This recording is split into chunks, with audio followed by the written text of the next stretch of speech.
All right, guys, we're going to get rocking and rolling here shortly. Take a look at the screen for the headlines.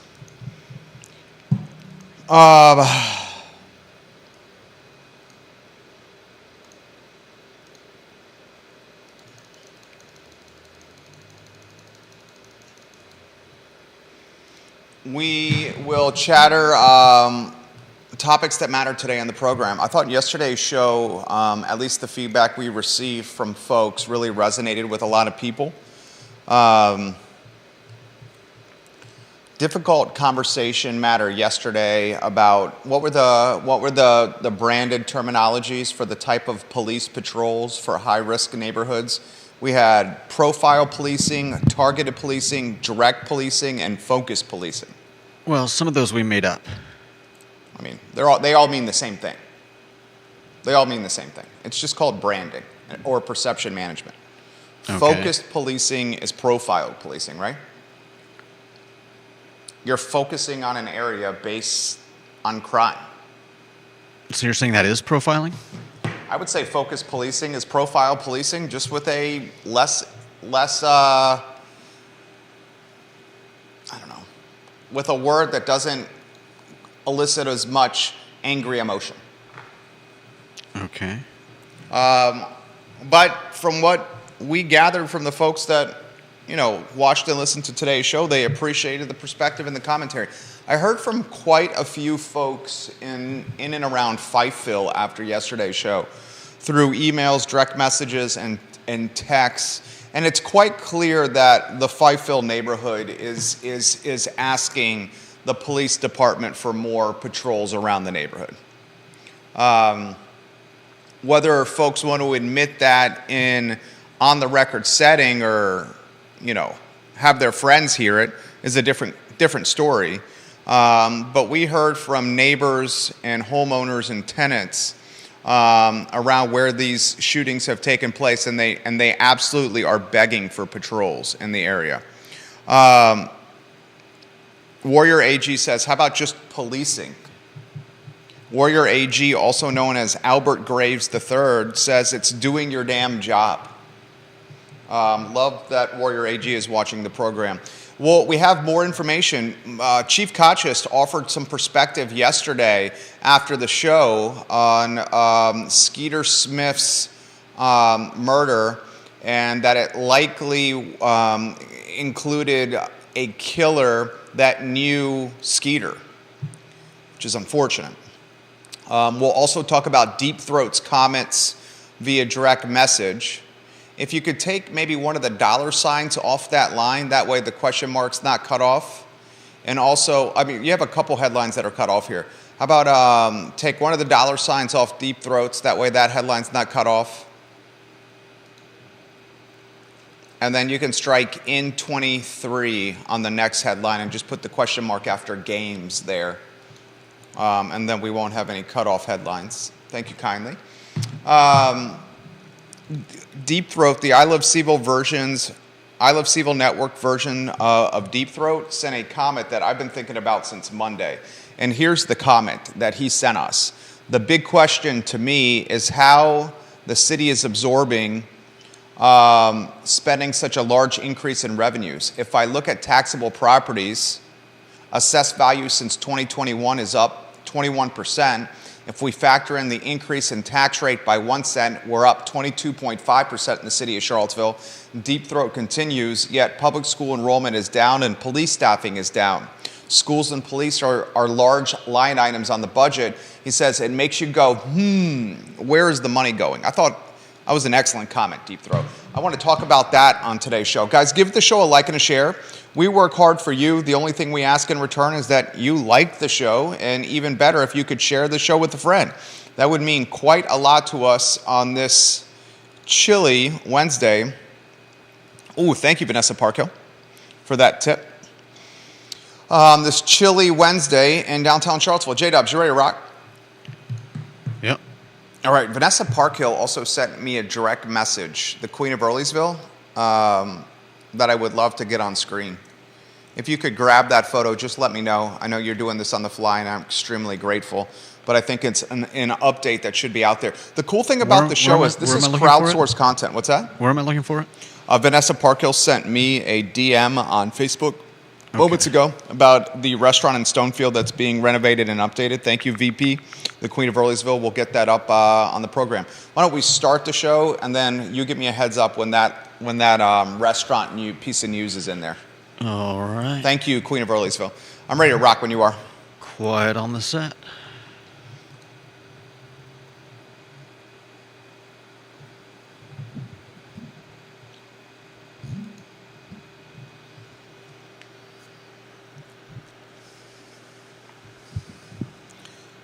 Guys, welcome to the I Love Seville show. My name is Jerry Miller. Thank you kindly for joining us on a Wednesday.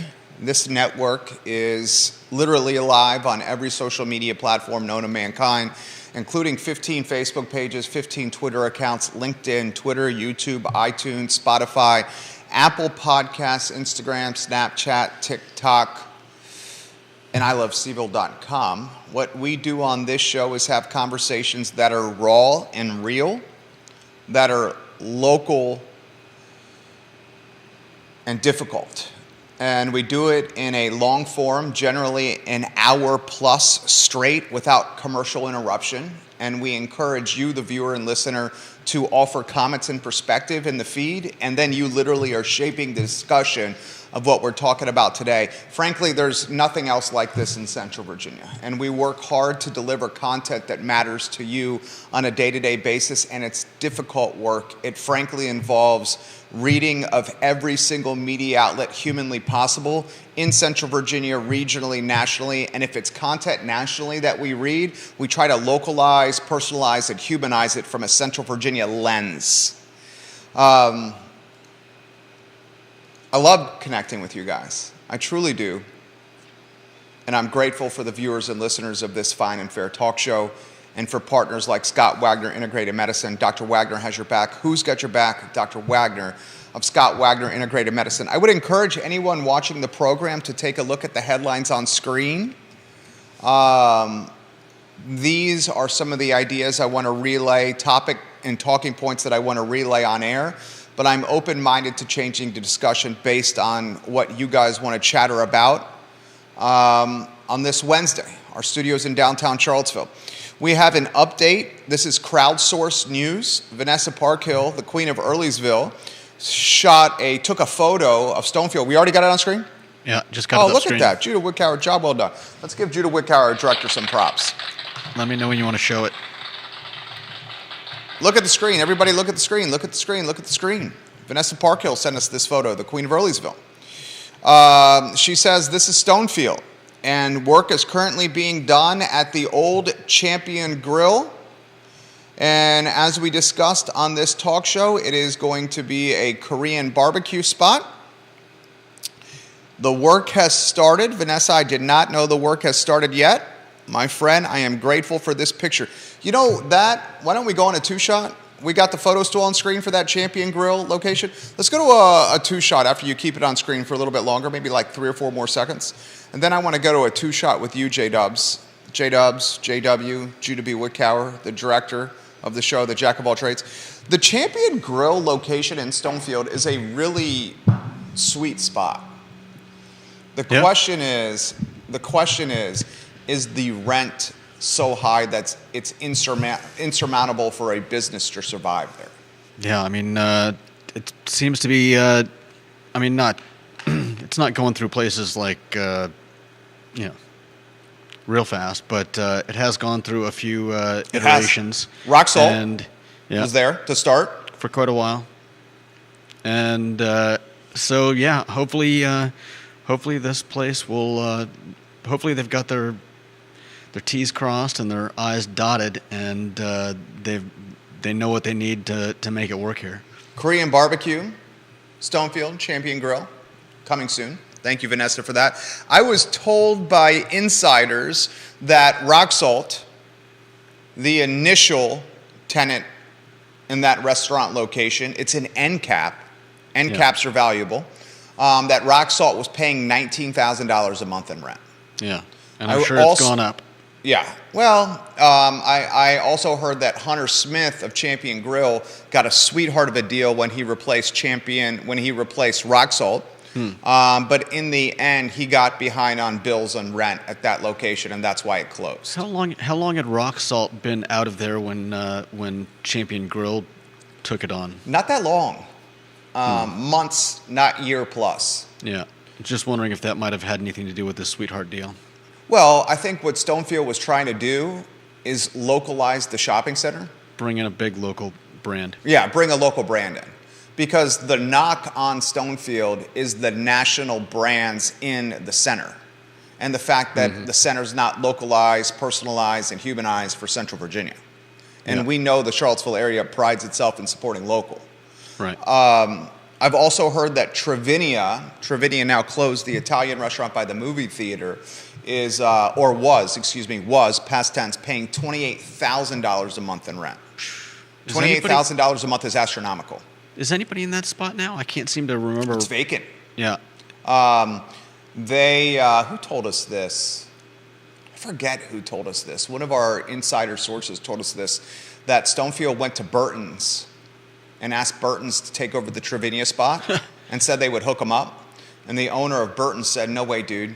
I'm not moving from here. I got street sign visibility from the road, and I'm not going to take an inside unit, despite how sexy that inside unit is. And the old Trevinia location is extremely sexy in Stonefield. I mean, you got those outside fire pits. It's also enormous. It's ginormous. This is what I'm going to be following closely. Before we get into the nitty-gritty that we want to talk about, thank you, VP, Queen of Burleysville, for sending us this. I'm going to be following the survival rate. Maybe we come up with a branded terminology for this.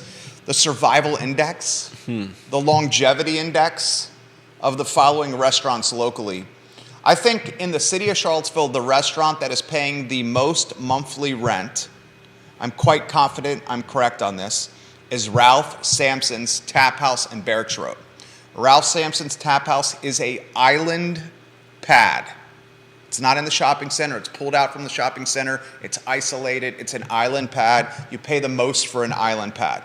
I want to see if Ralph Sampson's Tap House can survive there. I'm also going to follow Brazos Tacos very closely. In the old Bricks Pizza spot in Barracks Road Shopping Center, Brazos Tacos is opening its second location in the very near future. They have to sell a hell of a lot of tacos and margaritas to cover the federal realty rent of that island pad in Barracks Road Shopping Center. And then the third restaurant that I'm going to be following very closely is this Korean barbecue restaurant that's coming to the old Champion Grill spot. Your two highest restaurants in the city of Charlottesville from a rent standpoint are Ralph Sampson's Tap House and Brazos Tacos and Barracks Road Shopping Center. The two highest right there. From an Albemarle County standpoint, Shops of Stonefield, Albemarle County, I would say it's whoever replaces Trevinia. And if you missed yesterday's program, the scuttlebutt I'm hearing, fans of the show walking by, we got to wave to our friends and family over there. If you missed yesterday's program, the scuttlebutt I'm hearing at the negotiation table is the Stonefield movie theater is very much potentially alive. The Regal movie theater is potentially alive, and they're renegotiating terms of the lease. And if they can come to an agreement on the renegotiated terms, perhaps the Regal will stay in Stonefield, but they're asking for the private equity firm that owns the Stonefield shops to really cave in when it comes to some of these leasing terms. We will follow it very closely. I did see that they were advertising a movie that starts after they're closing. They were supposedly closing. But that also could be poor management. Yeah. Let's cut to the chase. Or it could be that whoever's doing the Facebook post doesn't know what's going on. Right. I mean, a lot of times the social media, we know this firsthand, a lot of times the social media responsibility for businesses is put on the shoulders of a part-time employee. And then folks, the bosses realize very quickly, good Lord, this is one of the most public interfacing things we do, the communication on these social channels. Maybe we should hire VMV Brands to do the work, which is how we make our living, this advertising agency and the building we're in currently right now that we have 24 tenants in. All right, a lot I want to cover. So I still need to discuss the murder in Grove Street. Eldridge Skeeter Smith, a man who's 36 years old, father, murdered in his SUV, multiple bullets in his body, someone I've known since he was a basketball player at Charlottesville High School, standout basketball player, an all Jefferson District performer, all Central Virginia performer. I was a sports writer for the Daily Progress, part-time sports writer, and I covered Skeeter Smith because he was great on the basketball court. And when you're a sports writer, you cover talented athletes. So I got to know him through many interviews. Do you have the map saved from yesterday where the shootings are in the Fifeville neighborhood? Let's see. If you can put that on screen, that would be beneficial to the viewers and listeners. And just give us a thumbs up when it goes on screen. Mike Kotchis, Chief of Police Michael Kotchis of the Charlottesville Police Department, said that Eldridge Skeeter Smith likely knew his murderer. So the person or people that killed Skeeter likely were acquaintances or someone that Skeeter knew. That's extremely worrisome. Chief Michael Kotchis says, we do not believe this to be random. He says, we believe that the person may have been known to Mr. Smith, Chief Kotchis said. Chief Kotchis says, we believe somebody knows what happened. Look at the screen, guys. Look at the screen now. Look at the screen. You'll see 2 red circles on screen. This is where the murder took place over the weekend. And then this is where the shots fired, multiple shots fired. In fact, our contacts in the police department said the gunfire from 36 hours ago, was it on Patton? Was it Patton, Judah? The second... was it Patton Street? Yeah, the gunshots fired somewhere around Grover Patton. Yeah. The one that was from 36 hours ago, our friends within the police department have said that many vehicles along Patton were sprayed with ammunition. Fortunately, no one was hurt. But we have new developments to relay to you from Chief Kotchis. Chief Kotchis said, J-Dubs, that Skeeter Smith likely knew who killed him. And Chief Kotchis said that we do not believe this to be random violence. Chief Kotchis says somebody knows what happened and detectives are working on this as we speak. Skeeter was 36, he was a father, and he was a member of the city's Buck Squad, which is a group dedicated to keeping gun violence off Charlottesville streets. Skeeter Smith was also heading to work at 10 p.m. when he died of multiple gunshot wounds while sitting in an SUV near Fifeville Park. So the developments we'll talk about before we go to the next story is Skeeter, according to the police chief, likely knew who killed him. Yeah. And Kotchis indicating that this is not random violence. You want to unpack that? And then the Fifeville residents that reached out to us through email, direct message on social, text message, some on the Fifeville Neighborhood Association are literally begging.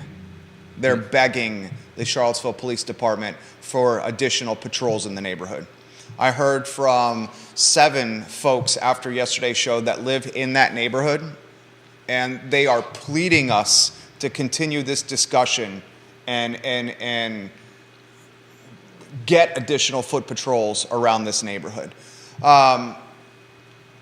What do you make about the likely Skeeter knew his murderer comment from Kotchis? And guys, I'll get to your comments in the feed here in about 2 minutes. So if you want some comments to be heard on air, put them in the feed. What do you make of that?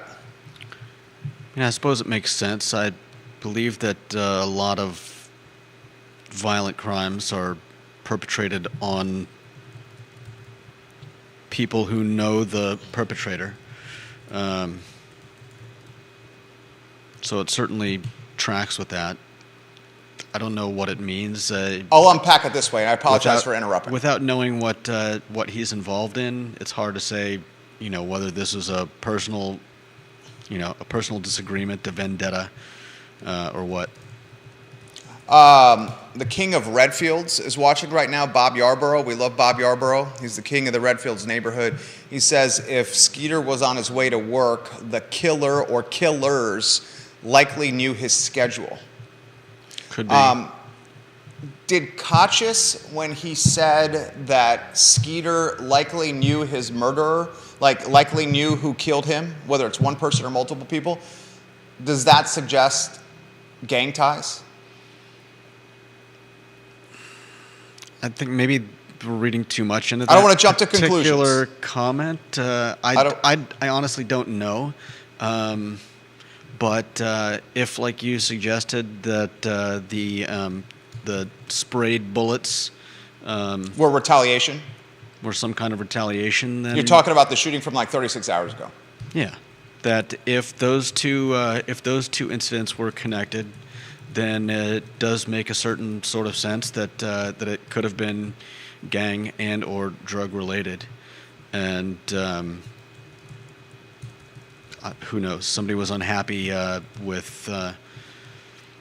Somebody was unhappy and took their revenge on the neighborhood the next, a day or two later.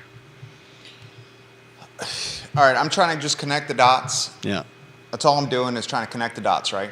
Yeah. We're it we're piecemealing information and evidence in real time on a talk show, right? Yeah. You got a 36-year-old who was murdered on his way to work. Not just one bullet in his body, but multiple bullets in his body. I'd say he was murdered at home. Well, he was murdered. We know for a fact he was murdered on the way to work. Multiple folks have indicated that Skeeter Smith was on his way to work when he got murdered. So he doesn't live on Grove? We could likely figure out where he's living online, but Kachis and the Buck Squad have both indicated on the record that Skeeter was on his way to work when he was murdered near Fifeville Park. I got you. I just took that to mean that he had gotten into his car preparatory to going to work, and was killed there. But I get if he'd actually been driving. That's a fair response there. What stage of his on the way to work was he actually in? Is what you're asking. Yeah. That's a great question. Excellent question there from Judah Wickhauer. Was it in his driveway? Was it near his house? Was it in his home? Was it, that's great. That's great right there. Right. So here's what we know. These are the questions that you, the Charlottesville and Central Virginian resident, are likely asking.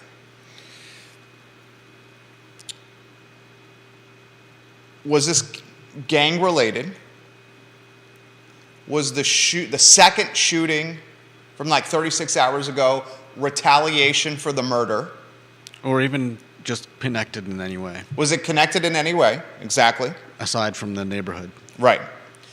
Kachis said that Skeeter likely knew who killed him. Yeah. That's a new piece of evidence right there. Likely knew who killed him. And Kachis said, we're asking the community for help. Buck Squad, the anti-gun violence, the folks in this community that are doing great work trying to fight gun violence and crime, de-escalating gun violence before it starts. The Buck Squad has indicated that Skeeter was a member of the squad. That's a new piece of information, right? Yeah. So Skeeter gets on the Buck Squad. He's motivated enough to try to do good things for the community to combat gun and gang violence that he's spending his most precious commodity, his time, volunteering for a nonprofit. Yeah. New piece of information right there. Community is reaching out to me left and right in that Fifeville neighborhood saying, please keep talking about this, Jerry. Please encourage the police in your contacts to get more patrol cars in our neighborhood, please.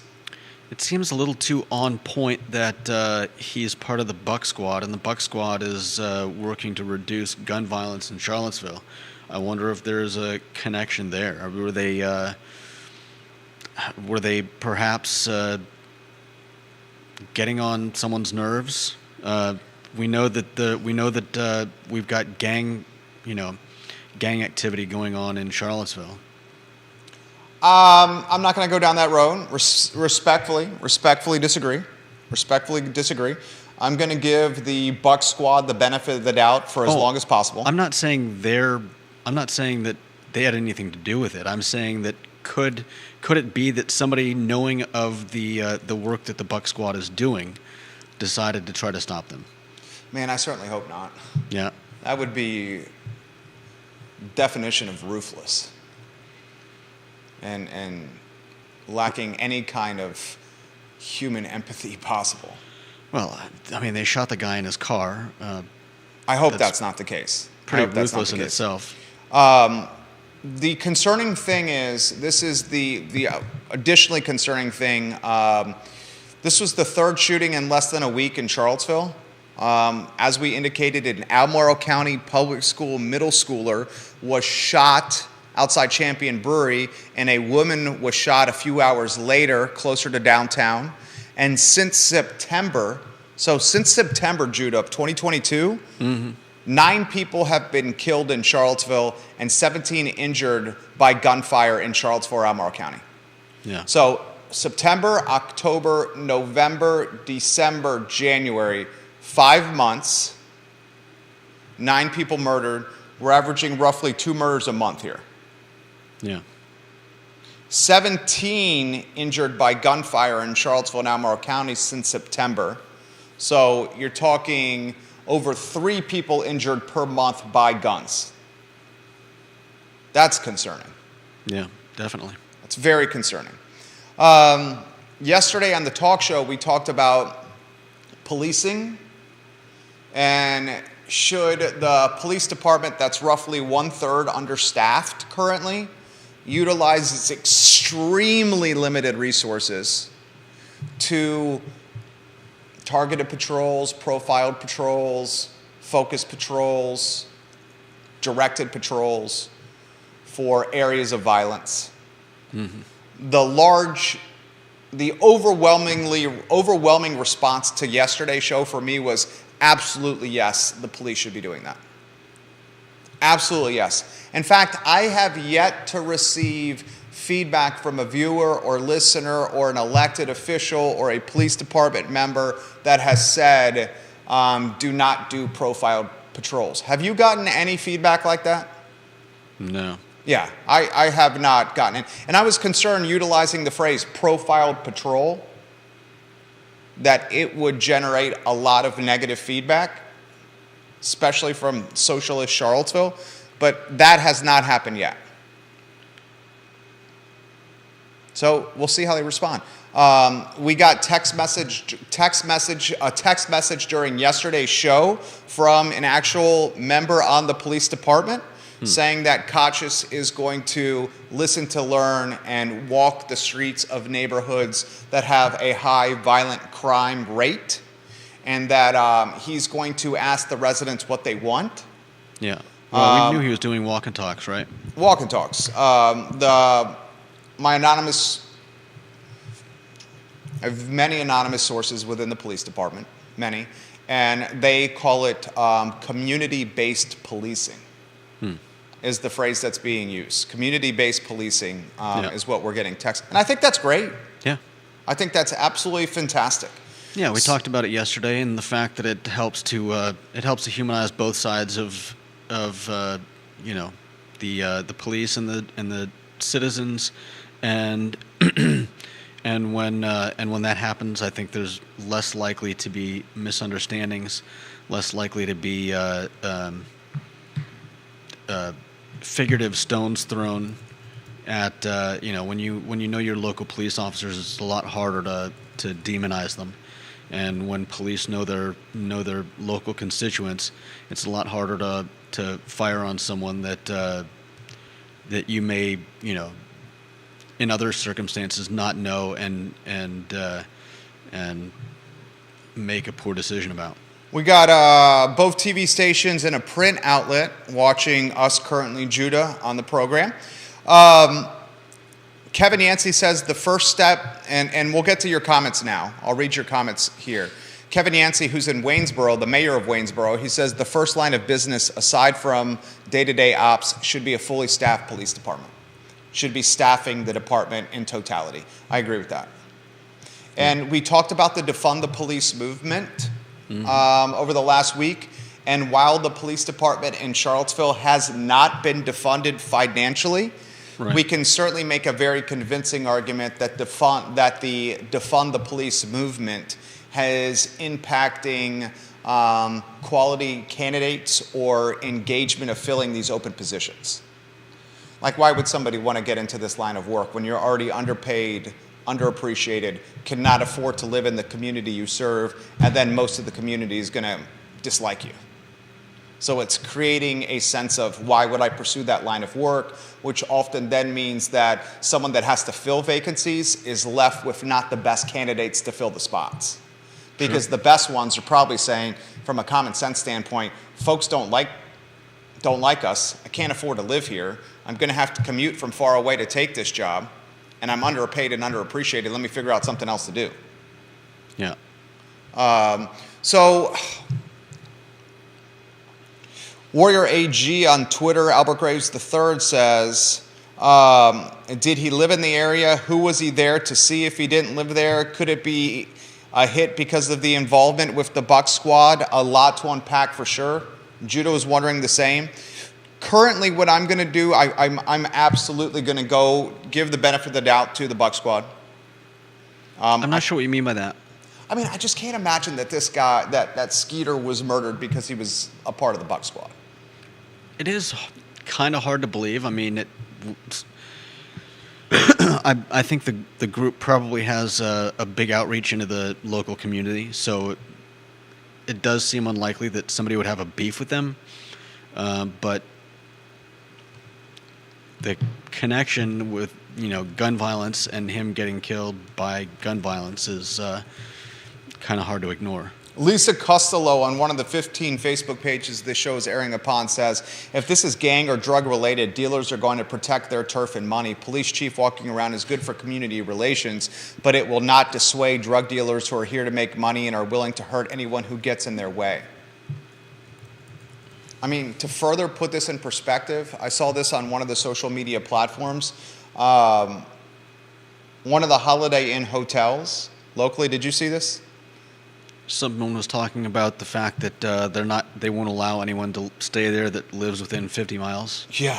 You see that? Yeah. That's concerning. Holiday Inn, one of the Holiday Inn hotels in Charlottesville, around Charlottesville, excuse me, said that they will not rent hotel rooms, to locals. Yeah, because of the drug trade. Because the locals who end up renting the rooms that are at the Holiday Inn are utilizing them for drug, prostitution, or crime activity. Yeah. So they completely said, we're not going to rent to people anywhere that's within 50 miles of Charlottesville from a driver's license standpoint. That puts things in perspective. Yeah. Prostitution, drugs, and other crime. There's definitely something going on around here.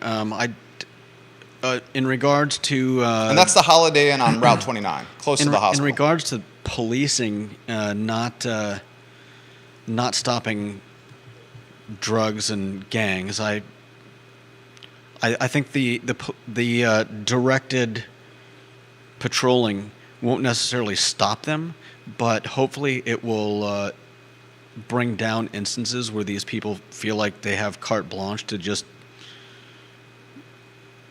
pull out guns in the middle of the street in Charlottesville. And I think once we get that taken care of, hopefully the police will also be concurrently with that looking to take down the bad actors in the city, and hopefully the drug trade and the gangs will start to peter out.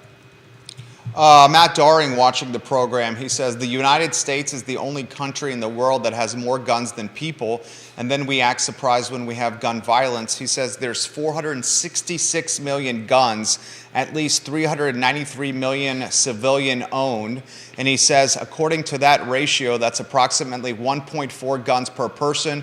If that ratio holds true for Charlottesville City, that means we have nearly 70,000 guns in the city of Charlottesville. Believe Matt has an accounting background, if memory serves correct. Matt, I think you do have an accounting background. Kachis has got a steep climb in front of him. You and I disagree on this part. You believe that Kachis was very well aware of what he was getting himself into, taking the Charlottesville police chief job. I'm under the impression that he underestimated how dubious this task is. And what I was basing that statement on was the OK Corral gunfight in downtown Belmont that led to the death of someone before Kachis took the job. And then he started this month. I mean, he's not even a month on the job. Right. He's got a murder by Fifield Park, a middle schooler shot by Champion Brewery, another woman shot a couple hours later, and then spraying ammunition around a neighborhood. Yeah. Questions that are fair is, what does this violence do to, say, Fifeville home values? Yeah. Does the violence impact home values of homeowners on or and around Cherry Avenue? It's a very fair question. Yeah. If you have people spraying bullets and you have someone murdered very closely together, does this impact the home values of the homes around, on and or off Cherry Avenue and in Fifeville? Let's say it probably won't affect their assessments to make any difference for this year's taxes, but the assessments are up. That's one of the topics we're going to talk about on today's show, based on Deep Throat's comment, which I will get to here very quickly. Deep Throat, if you're watching, do you think it impacts the home values around Fifeville and off Cherry Avenue? I got a take on this, but I'm curious of your take. I think in the long run, probably not. In the short run, I could certainly see it scaring off potential buyers if there were any homes for sale in the area in the next few weeks or maybe even months. But I think overall, if this doesn't become, as long as this doesn't become a regular affair, people getting murdered and cars and possibly homes getting shot up, then if that doesn't become a regular happening, then I don't think it would seriously affect the prices. I'm inclined to agree with your take. I do think the Fifeville Neighborhood Association has got an issue that it needs to manage. Yeah. And that issue is a safety issue. That issue is an outreach issue with the police. That issue is a brand management or perception issue. Yeah. That issue is real and legitimate. But to Judah's point, this area is so tight on inventory, and that Fifeville area in Charlottesville City is one of the very last few pockets of air quotes affordability that I don't think it's going to impact home values in the long run.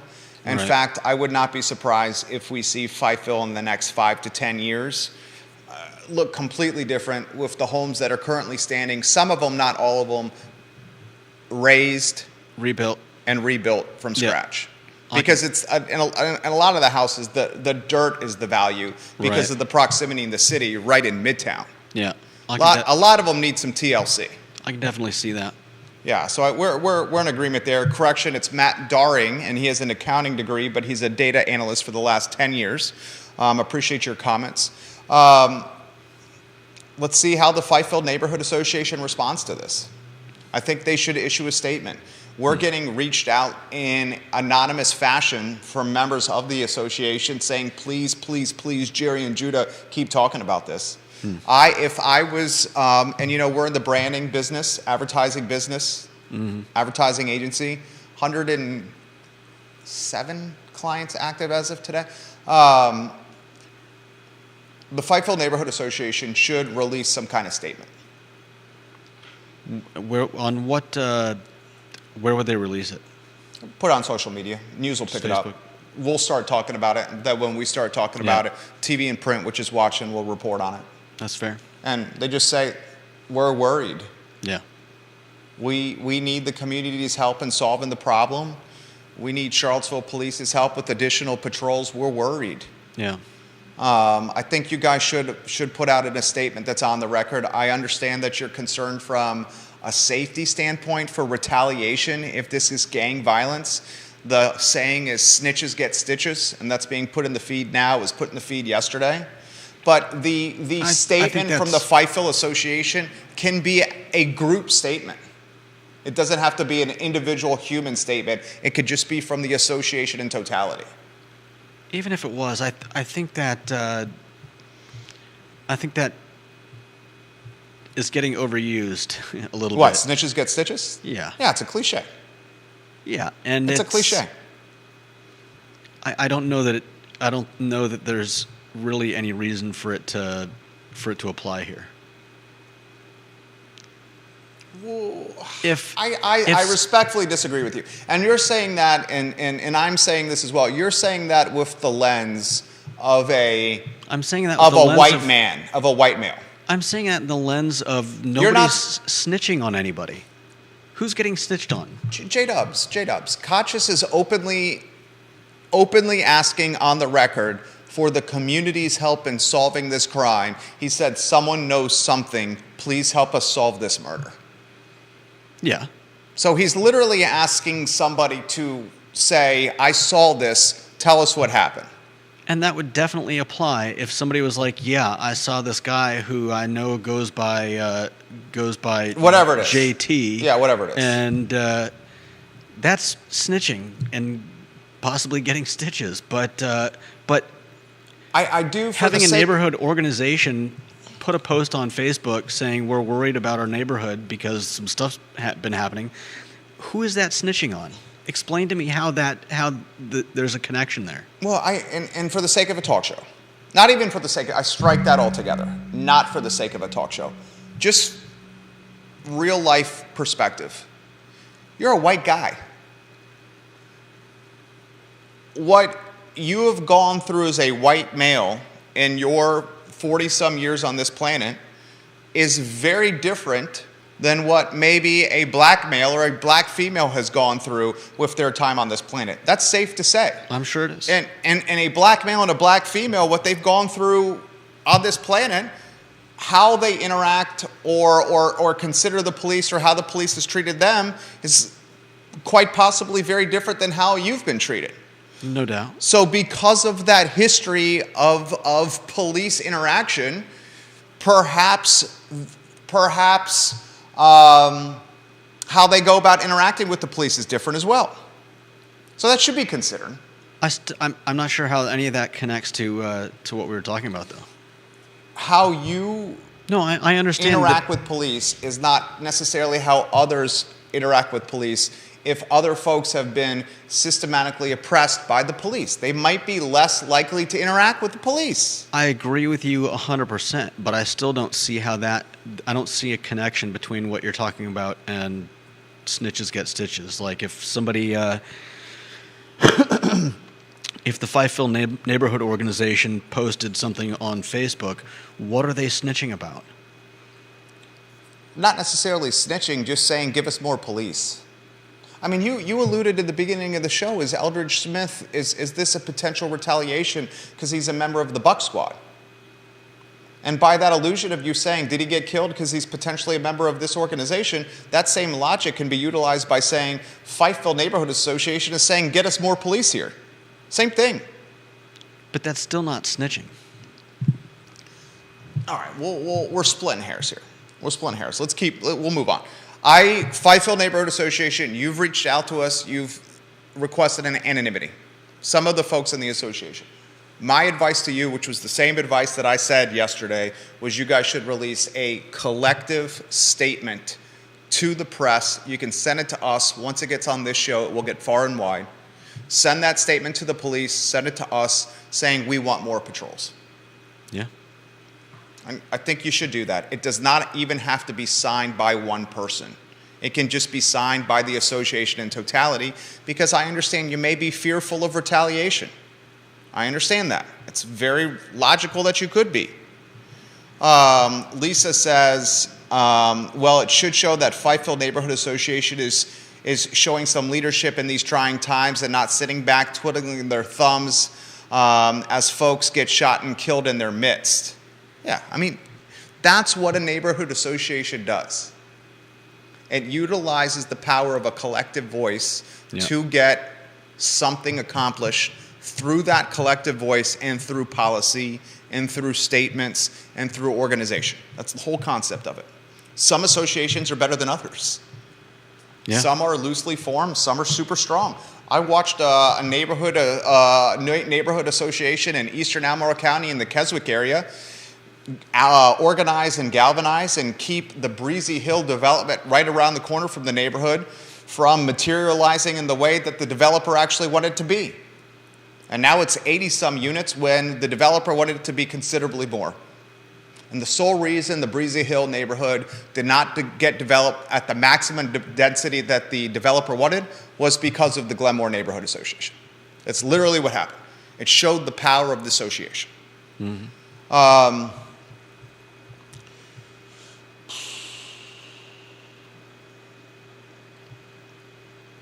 That's a tough spot. Tough spot. I literally woke up today, first thing I said to my wife when I woke up, and in fact, I said this to you when you walked in. When you walked into the studio this morning, I said, first thing I did when I woke up, I went to the news and I said, did anyone get shot today? Was there gunfire last night? And then I breathed a sigh of relief that there was none. I think that was the first thing I said to you when you walked in. No one got shot yesterday. Yeah. All right, we'll get to your comments here. Grayson watching the program in downtown in Belmont. He says, Jerry and Judah, the show's been on absolute fire of late. Please understand that you guys are my family's source of news. We tune in routinely. My wife from work, me from the basement while working as well. Please keep up the good work and please continue talking about topics that matter and topics like this. You're making an impact. Thank you, Grayson. We appreciate your viewership and listenership on this fine and fair talk show. We will try to continue the hard work. Sir? Let's get to Deep Throat's comments. Did you read them? Yeah. Me too. Deep Throat, if you're still watching, Matt has one beef with your Charlottesville student enrollment statement. So let me read Deep Throat's comment, and then I'll get to Matt's response on this show. So Deep Throat's sending me a direct message on Twitter, and Matt's responding in the comment section of my personal Facebook page. Deep Throat said this earlier this week. It's resonated with me. He said, the big question to me is how the city is absorbing and spending such a large increase in revenue. Mm-hmm. If I look at taxable properties and I exclude UVA public properties, the assessed value in Charlottesville City since 2021 is up 21%. If we factor in the increase in the tax rate by 1 cent, we're up 22.5% since 2021. Deep Throat says, and yet public school enrollment is down and police staffing is way down. Schools and police are usually the two largest cost centers for any municipality. It makes you go, That can be packed in a lot of different ways, right?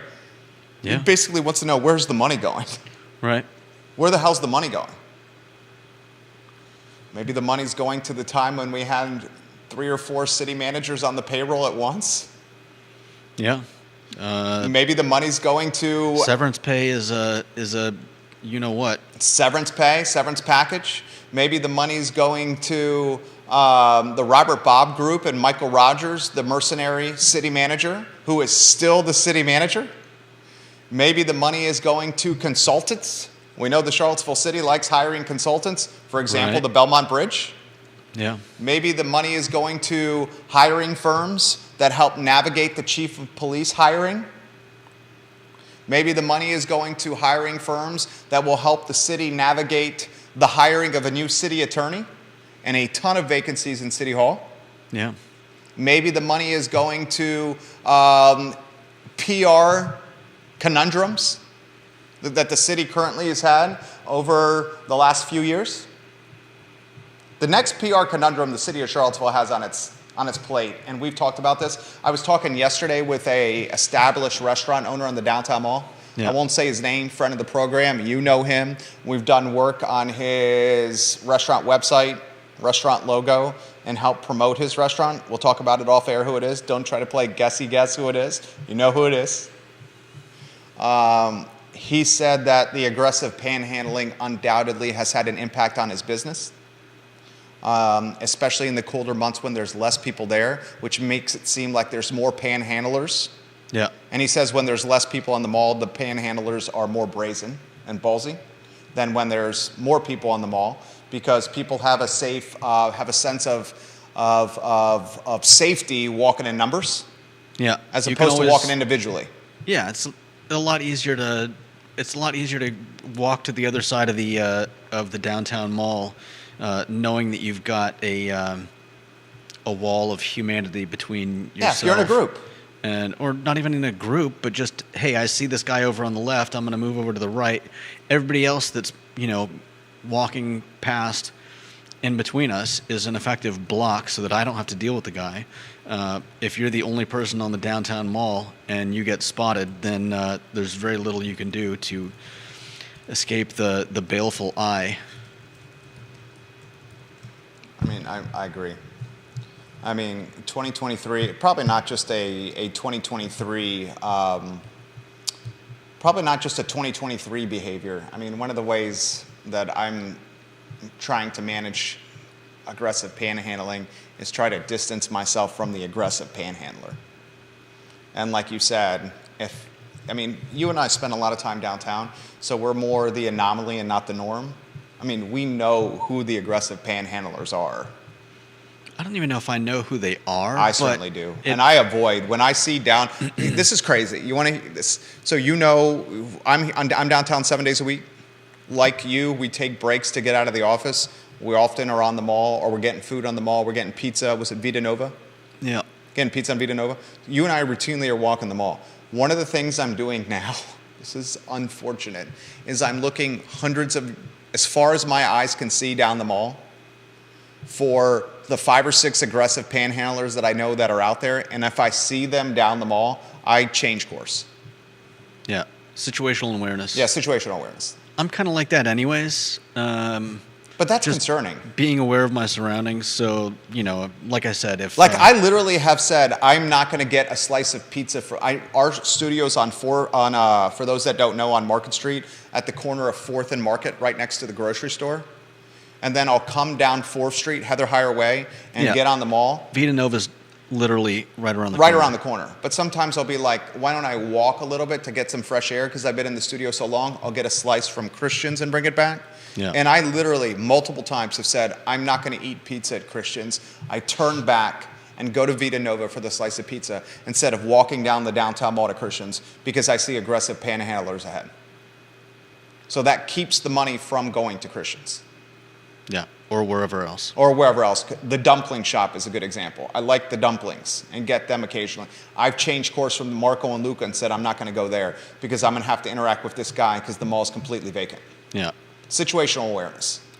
I happen to be lucky enough to have an awesome dog, and I think she... And your dog looks scary, but she's not. I think she helps protect me.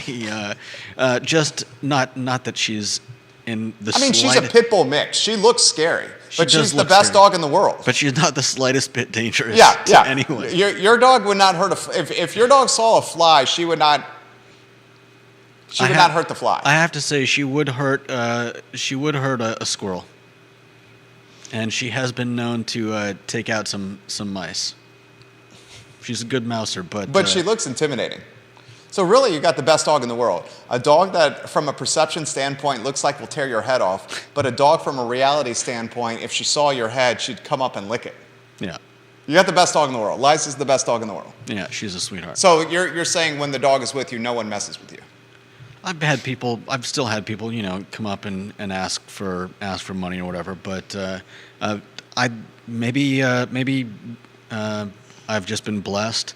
I'd say you've been blessed. Well, I mean, in this particular, To your credit, you knew that dog was going to be awesome when you adopted her. I mean, I didn't know, but she seemed calm and relaxed, and that spoke to me. He I wasn't- rescued Liza I from wasn't caring talking for about creatures. that though. I was talking about the fact that the times that I've been lucky in the times that I have been asked for money on the downtown mall, at least in recent memory. My insistence that I don't have any cash on me has, I think, almost always been enough to turn people around. Well, I They don't- never have cash on me. And can I offer a free piece of advice? Free piece of advice to any of the panhandlers out there. A, work on your pitch and your shtick and your elevator pitch. Yeah. B, go to Square and get a free Square reader mail. Can you get it mailed to you? Sent to you wherever you may not have an address. Get a Square reader, something that potentially plugs into your phone. And if folks say, I don't have any money, I never have cash on me. Just you can swipe literally your card. get your Square and your card, say, hey, I take cards for my panhandling. The Square reader that plugs into your phone is free from Square. Square makes its money by a cut of each transaction. Do most people not have cash on them anymore? I don't. Have a Square reader on your phone and say, oh, you don't have cash? I take debit cards for my panhandling. I don't even carry my wallet around anymore. I usually just carry like my phone. Your phone has the credit card slot? Debit card slot? No, I'll bring like my phone, a credit card, and my driver's license. Well, we're getting sidetracked up here. Anonymous, Deep Throat. Your comments about the assessments going up, the tax rate going up, and where's the money going, especially when school enrollment is down and the police is vacant. The police department is very vacant with staffing. Matt has a bit of beef with that, and he says Anonymous. So Matt, Anonymous, I know who he is. I've met him 3 times now. I'm respecting his anonymity until he allows me, if he does or if he does not, to say who he is. I am permitted by Anonymous to say that he is a finance guy, a data guy, numbers guy, finance guy. So he loves data and numbers. Interestingly, Anonymous, Matt is the same. He has an accounting background, but for the last 10 years, he's been a data analyst for the University of Virginia. So you guys do have a lot of similarities. Matt says this to Anonymous. The stats that you indicated with Charlottesville City enrollment being down are incorrect. Matt says that enrollment is actually up. That being said, I still think that Anonymous's comment is relevant because I think it's very relevant. Because is enrollment up enough to bridge the gap in the money that's coming in?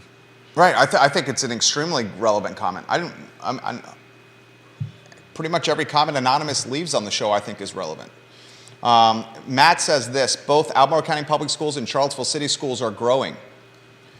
13,970 in 2022-2023, 13,532 in 2020-2021, which is an increase of 438, a 3.2% increase in Albemarle County.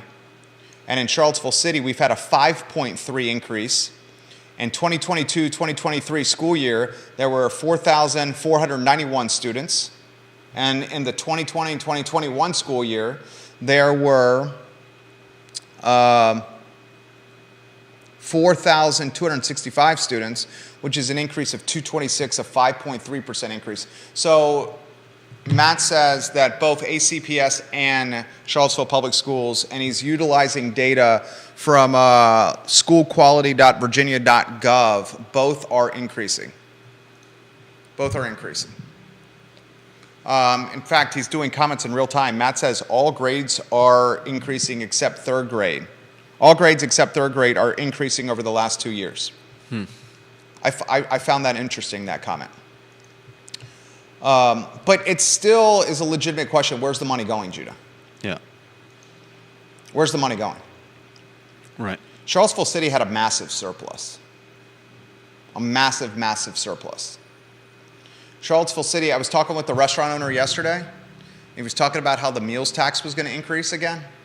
And he was very demoralized that the meals tax was increasing because he said he hears firsthand from customers the exorbitant amount of meals taxes in Charlottesville is keeping some of his customers from coming frequently to his restaurant downtown. Yeah. And he said, as a restaurant owner, we have a collision of headwinds. And those headwind collisions are the gun violence downtown, the aggressive panhandling downtown, inflation, increased cost of goods, the labor market, lack thereof, the expensive labor market for the ones that want to work, and he said meals taxes. He says all those things working at the same time truly are massive headwinds for us to overcome. Things like the first night not going on. First night New Year's Eve celebration canceled. That was probably a hit to the local business pocketbooks. Especially in the cold winter months. Yeah. Especially in the cold winter months. Another headwind that he identified yesterday to me was even in his restaurant is as established as it gets on the downtown mall. As established as it gets. Mm-hmm. Approaching 20 years in business, his restaurant. He said another thing that's working against him is the fact that not all the restaurants are open. Is that, you're saying that's like the, what do they call it, the broken window effect? Yeah. He says he's encouraged his colleagues to be like, open consistent hours all the time. Yeah, it's tough. I mean, I've talked about one particular place on the downtown mall that I guess has decided to just do lunch, so they don't have evening dinner dining anymore. And I went to get food there one time, and they were, it was like 2:45, and they were closing up. I'm like, okay, well, that's a shame. Yeah, because then you're not going to go back. Yeah, why am I going to go looking to try to go to the place when I don't know if they're even going to be open or not? Fair question. They're closing at 2:45. And I said to this restaurant owner, and you have too many restaurants downtown. He goes, I disagree with that statement. He said having a full clip of restaurants downtown, he sees as good because it gives reason to come to these 8 blocks. Yeah. So he says he disagrees that too many downtown works against the restaurants. He says it's more like rising tide, good for all ships, which I thought about. I'm like, whoa, okay. That's fair. And, that is fair. So I want to know what the city is going to do if it's truly focused on affordability, on housing overhead. Because the assessments are up double digits. I mean, I have a lot of commercial real estate that we own. And mine, commercial's 13% year over year increase. Residential's up as well. Yeah. Assessments the city can't control because those are tied to market value. Tax rate the city can't control. Yeah. And if they choose to raise the tax rate on real estate, then the city is actually saying, we're not really focused on affordability, guys. Or at least we don't care about the folks that are on a fixed income or out of work or marginally employed. Yeah, because I've heard it said that oftentimes cities will, once assessments come in and they've risen by quite a bit, oftentimes cities will lower the tax rate to Nelson County to basically even budget out, neutral. Yeah, Nelson County did that. And that's incredible. And shout out to Jesse Rutherford, who Jesse Rutherford's going to be on the show on Friday. Yeah, Nelson County Board of Supervisors. If our elected officials in the city of Charlottesville raise the real estate tax rate, they don't really care about affordability from a housing standpoint. It's going to hurt a lot of people. And the tax relief program, if you own a home and you got equity in it, you're likely going to fall out of the tax relief program. And homes have massively appreciated over the last couple years. So you're sitting on stacks of paper if you own a house in this city, if you've owned it for a few years. Sitting on stacks of paper that you can't touch. Right. It's literally on paper wealth. Yeah. Paper wealth, not tangible wealth. That would be awesome if somehow you got like a dividend off the growth of the worth of your home. Well, you can kind of do that, but I don't suggest you do it. It's called a home equity line of credit. or you're pulling on the massive equity that you got. But I don't suggest people do that unless they choose to pay it off right away. Yeah.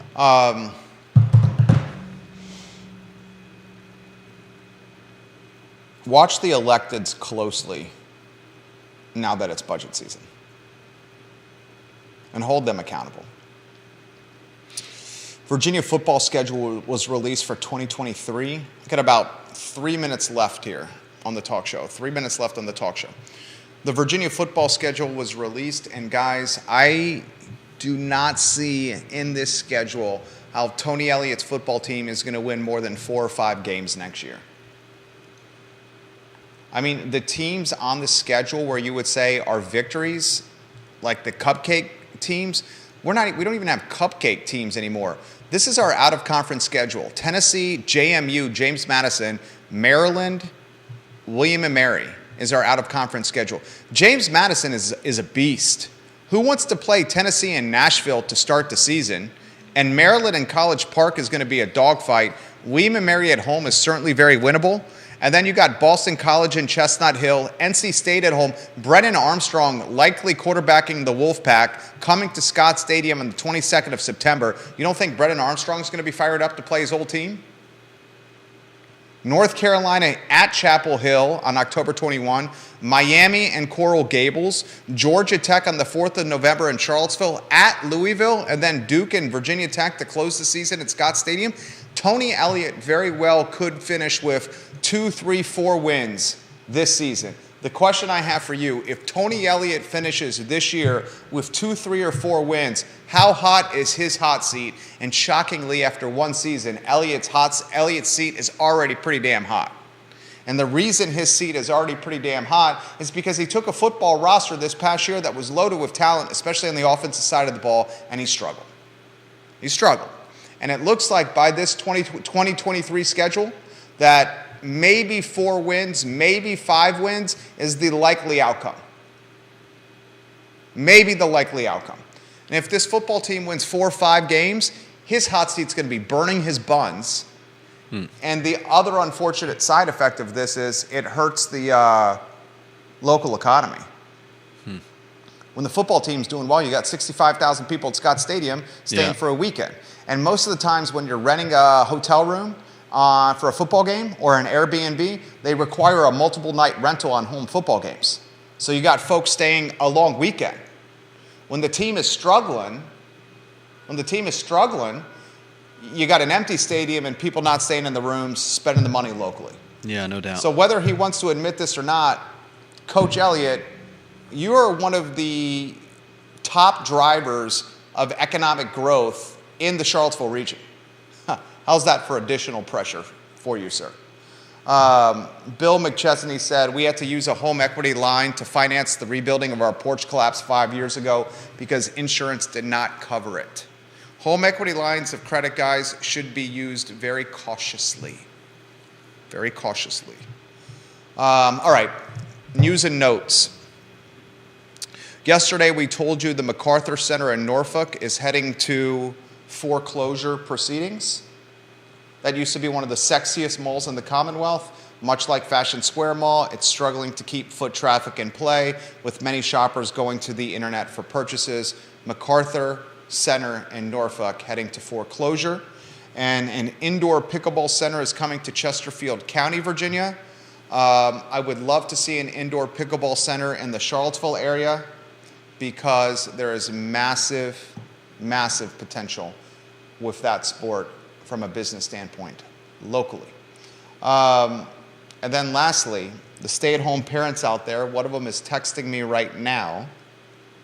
The stay-at-home mom and dad, on average, is working 98 hours a week.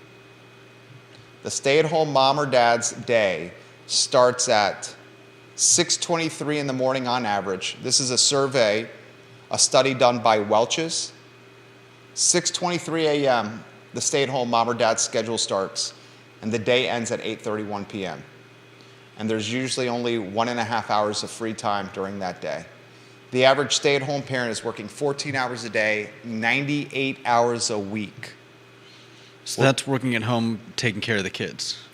Driving the kids to and from school, Yeah. feeding the kids, Right. changing their diapers, waiting in the parking lot for their moms or dads to get in the car, The kids get whatever it may be. So I want to salute all the stay-at-home parents out there. You guys are true rock stars. 98 hours a week, on average, the stay-at-home parent is working 14 hours a day with their customer, the children, often unruly, unpredictable, temperamental, perhaps pooping and peeing their pants, not taking their naps or going to bed like they should. It's tough. It's tough when the customer is related to you. My wife always says it's a good thing these kids are cute and adorable. They're I bred love that you. way. I love you, sweetheart. See you shortly. You did a great job today. Thank you. You've been really doing a great job. Judah Wickower, Jerry Miller, I Love CVille show, raw and real topic matter on this program that pertains to you, the viewer and listener. So long, guys.